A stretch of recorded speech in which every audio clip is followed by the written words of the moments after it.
ಸ್ನೇಹಿತರೆ ನಮಸ್ಕಾರ. ಎಲ್ಲರೂ ಹೇಗಿದ್ದೀರಾ? ಎಲ್ಲರೂ ಕೂಡ ಚೆನ್ನಾಗಿದ್ದೀರಾ ಅಂತ ಭಾವಿಸ್ತೀನಿ.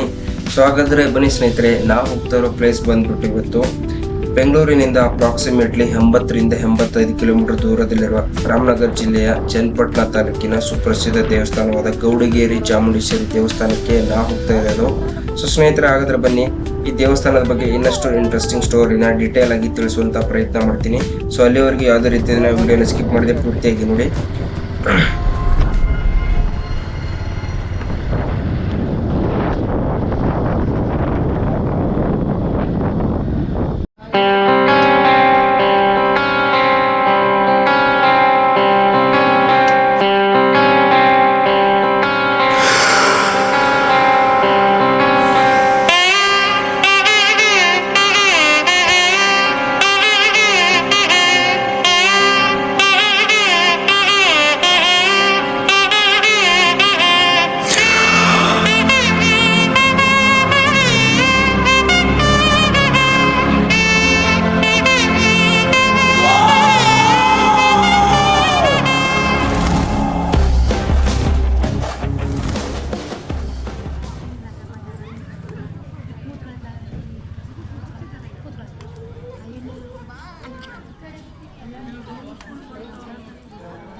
ಸೊ ಸ್ನೇಹಿತರೆ, ನೀವು ನೋಡಿದಿರಲ್ಲ, ಈ ನಮ್ಮ ತಾಯಿ ಚಾಮುಂಡೇಶ್ವರಿಯ ವಿಗ್ರಹವು ಇದು ಸುಮಾರು 60ರಿಂದ 66 ಅಡಿ ಎತ್ತರದಲ್ಲಿದ್ದು ಈ ವಿಗ್ರಹವು ಪಂಚಲೋಹಗಳಿಂದ ನಿರ್ಮಾಣವಾಗಿದ್ದು.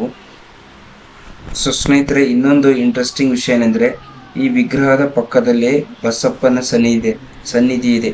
ಹಾಗಾದ್ರೆ ಈ ಬಸಪ್ಪನ ಸನ್ನಿಧಿ ಅಂದ್ರೆ ಏನಂದ್ರೆ ಈ ದೇವಾಲಯದ ಒಂದು ಪವಿತ್ರ ಗೋವಾಗಿದ್ದು ಈ ಪವಿತ್ರ ಗೋವು ಬಸಪ್ಪ ಬರುವಂತ ಭಕ್ತರನ್ನು ದಾಟಿ ಆಶೀರ್ವಾದ ಮಾಡುವಂತ ಒಂದು ಪದ್ಧತಿ ಇದೆ.